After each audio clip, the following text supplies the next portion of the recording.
This is Fred Merkle. He had a long Major League Baseball career, playing in 1,638 games for the New York Giants, Brooklyn Robins, Chicago Cubs, and New York Yankees.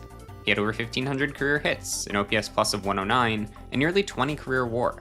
His 666 RBIs in the 1910s were the 10th most of the decade, and he also ranked 14th in hits. Additionally, he stole the 12th most bases that decade, and the most of any first baseman. He got MVP votes in 1911 and 1912, and he was the starting first baseman on 5 pennant-winning teams. But no one remembers him for his accomplishments. Today, Merkle is only remembered for his boner.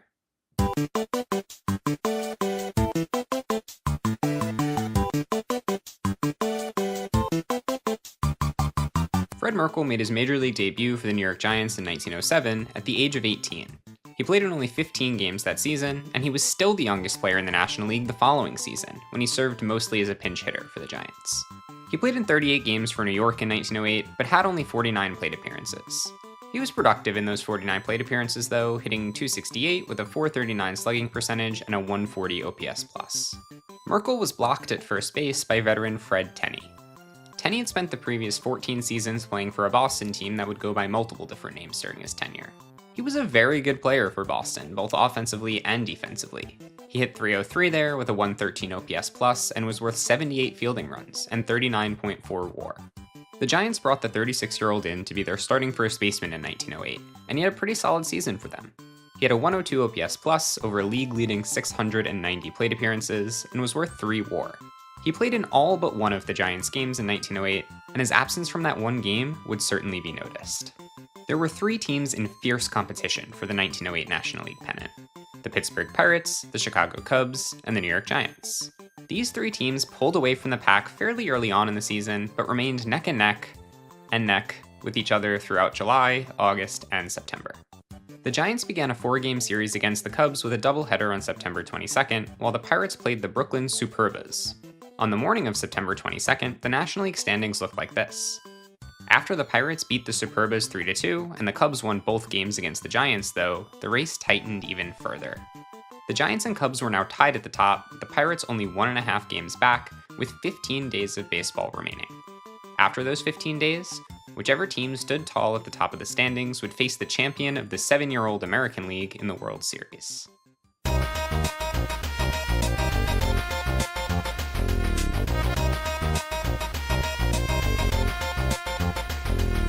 The Giants were scheduled to play the 3rd game of their crucial series against the Cubs on September 23rd.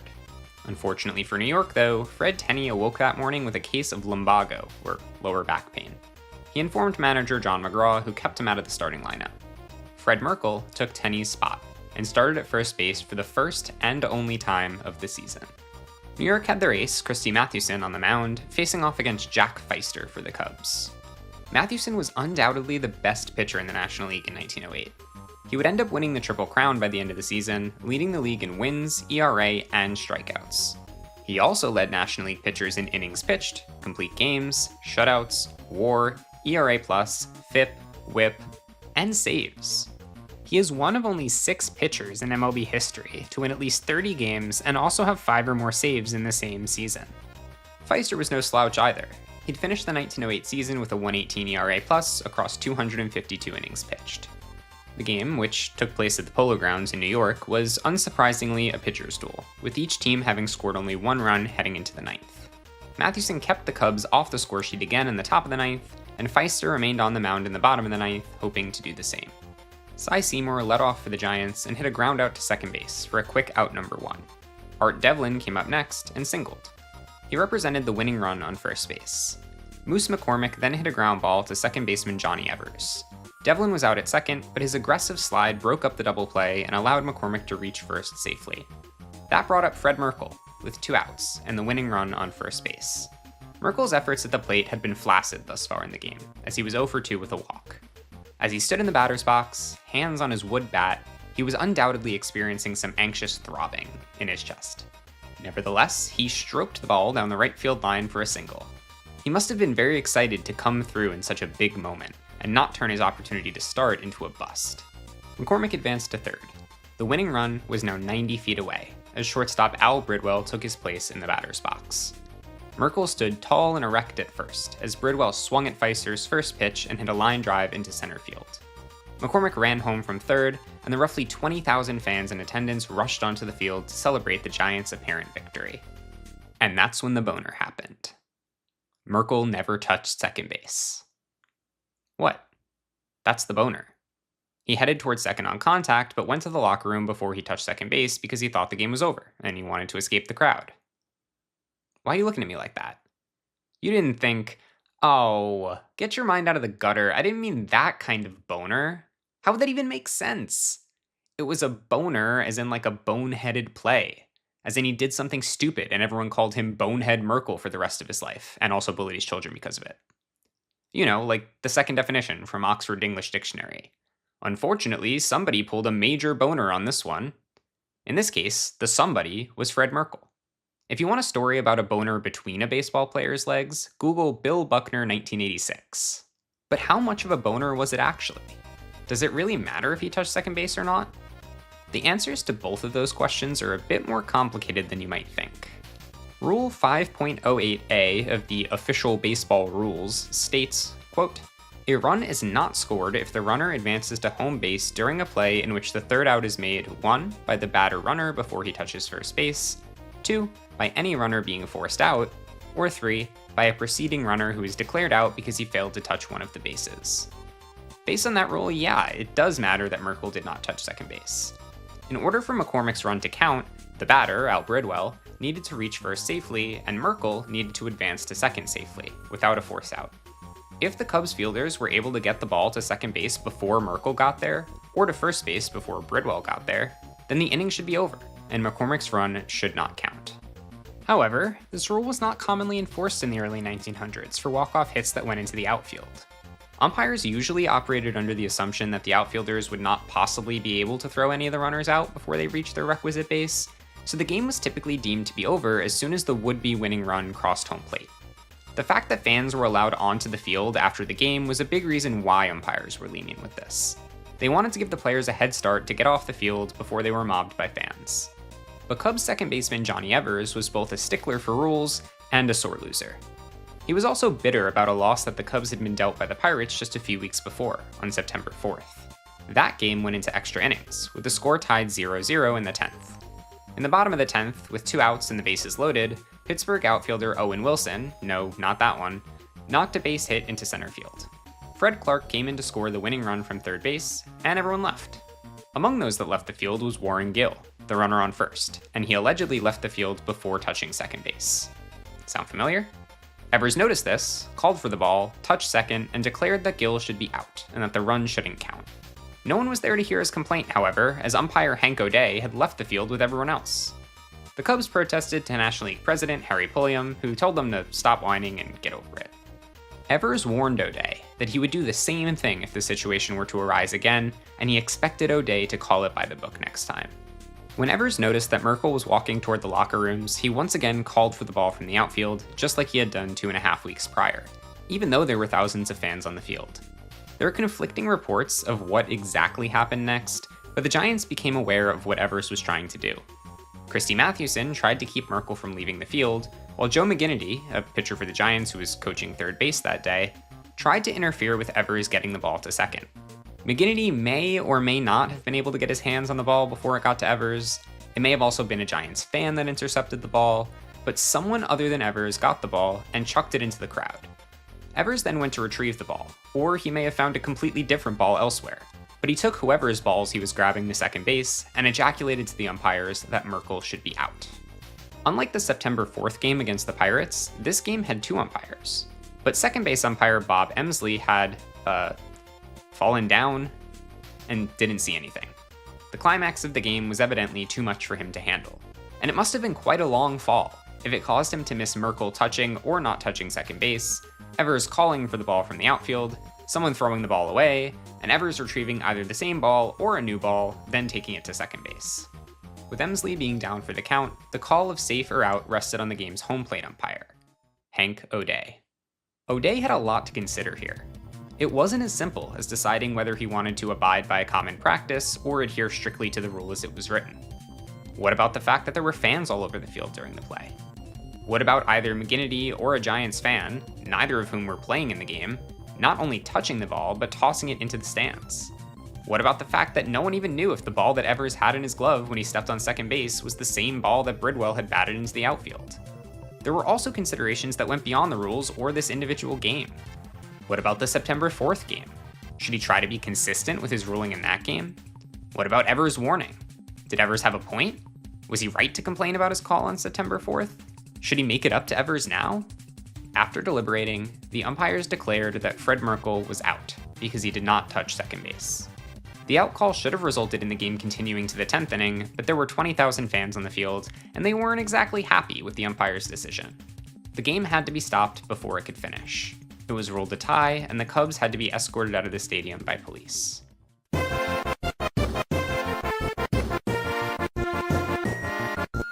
Newspapers and fans alike were quick to make Merkle the scapegoat, calling him Bonehead. Not everyone blamed Merkle, though.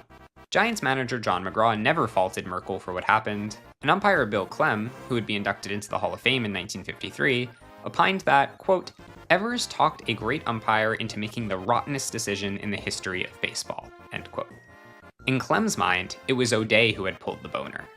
Indeed, it is undeniable that Merkle was following standard procedure, regardless of what the rulebook said. O'Day's tie ruling was upheld by League President Harry Pulliam, but the decision was still subject to review by the National League Board of Directors, who would discuss the matter in the coming weeks. In the meantime, the game was simply ignored for the purposes of the standings. If the Giants had been credited with the win, they would have been in first place, one game ahead of the Cubs. Instead, the two teams remained tied, with the Pirates now only one game behind them after another victory in Brooklyn. The Giants and Cubs finished their 4-game series the following day, and the Giants won 5-4, giving them a 1-game lead in the standings. The Giants had 15 games left to play, the Pirates had 10 games left, and the Cubs had 9.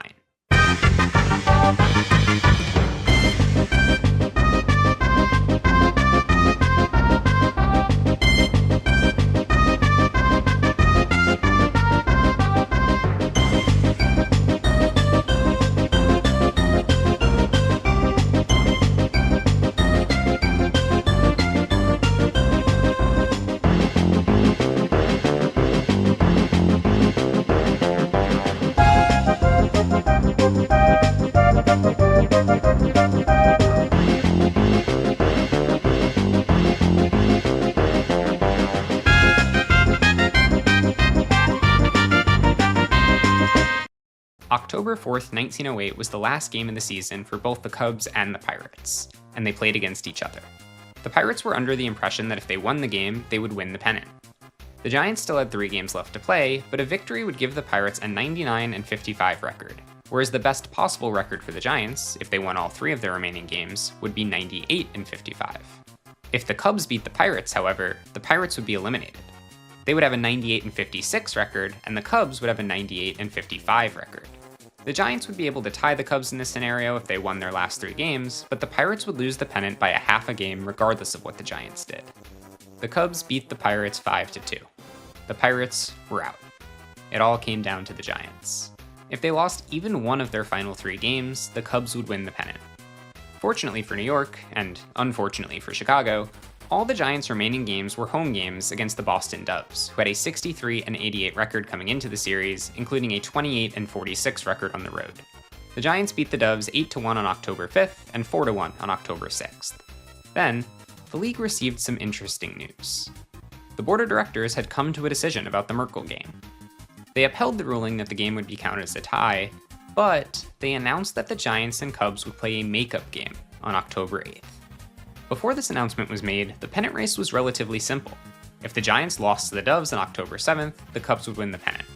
If the Giants beat the Doves on October 7th, then they would be tied with the Cubs, and would have to play a tiebreaker to determine which team went to the World Series. But the addition of another regular season game opened up a whole bunch of new possibilities for the Giants and the Cubs, and also for the Pirates. If the Giants lost their game against Boston, but beat Chicago on the 8th, there would be a 3-way tie for the pennant. The Cubs, Giants, and Pirates would all have a 98-56 record. In this situation, the pennant winner would be determined by 3 best 2 out of 3 playoffs, with each team playing a series against the other 2 teams. But what happens if each team wins one series and loses one series? Would they do it all over again? No one really knew, because a three-way tie had never happened before. In addition, the Giants now had more of a chance to win than they previously thought. Prior to the board's ruling, the only way for the Giants to win the pennant would be to beat the Doves and then beat the Cubs in a tiebreaker. Now, they don't even need to beat the Doves. As long as they beat the Cubs in the makeup game, they would, at the minimum, tie for first place. Unfortunately for the Pirates, their faint glimmer of hope wouldn't last long, as New York would beat Boston 7-2 on October 7th. The Giants and Cubs were now tied for first place, with the Pirates a half a game back. If Hank O'Day hadn't called Merkle out on September 23rd, the Giants' win over Boston would have just won them the pennant. Instead, the National League Pennant would go to whoever won the makeup game on October 8th. The makeup game featured the same starting pitchers as the Merkle game, Christy Mathewson for the Giants and Jack Feister for the Cubs. Fred Tenney played first base for New York. Merkle was not given a chance to redeem himself. The Giants struck first in the bottom of the first as they took a 1-0 lead on a Mike Donlin double. Feister was removed from the game, and future Hall of Famer Mordecai Three-Finger Brown, who was probably the second best pitcher in the National League in 1908 behind Mathewson, came in to pitch in relief. He got out of the inning without allowing any additional runs. The Cubs got on the scoreboard in the top of the third, and they did so in a big way.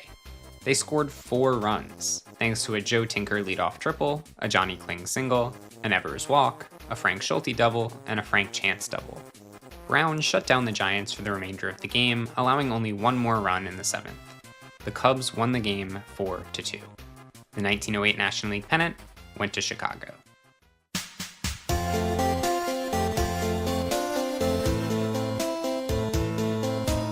While the Giants players did not blame Merkle for their pennant loss, the fans and the media certainly did. Despite this, he became the starting first baseman for the Giants in 1910 and developed into one of the team's better hitters. The Giants played the Red Sox in the 1912 World Series, and it appeared as if Merkle was finally going to be able to shed his old legacy and replace it with something more positive. In Game 8 of the series, yes, Game 8, Game 2 ended in a tie due to darkness, Merkle banged out an RBI single in the top of the 10th inning to give the Giants a 2-1 lead. However, the Red Sox got a rally going in the bottom half of the inning. Future Hall of Famer Tris Speaker came to the plate with 1 out and runners on first and second. He had a high pop-up in foul territory near first base. Merkle was the closest Giant to the ball, but he pulled out to let catcher Jack Myers make the play, apparently at the call of Christy Mathewson. Myers was not able to get to the ball, and it dropped in foul territory, allowing Speaker's at-bat to continue. Speaker then ripped a single to right field, driving in a run and tying the game. Speaker's single had a championship win probability added of 50.52%, meaning that it increased Boston's likelihood of winning the World Series by over 50%. It is the second most pivotal play in MLB history according to this metric, behind only Hal Smith's home run in Game 7 of the 1960 World Series. Boston would win the World Series 2 batters later after an intentional walk to Duffy Lewis and a sacrifice fly from Larry Gardner. The headlines the next day read, "Bonehead Merkle does it again." Merkle was a member of 3 pennant-winning teams with the Giants, but he never won a World Series with them.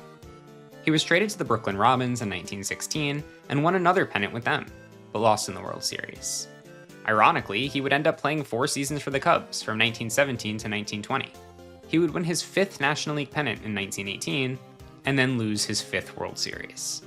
After 4 seasons in the International League, Merkle returned to the major leagues in 1925.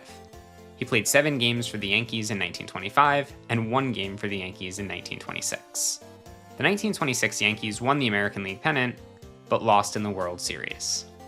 I guess you could say that Merkle's career was like a perpetual boner. So much buildup, but he never reached a climax. After his playing career ended, Merkle briefly worked as a coach, but quit on the spot when a player called him Bonehead.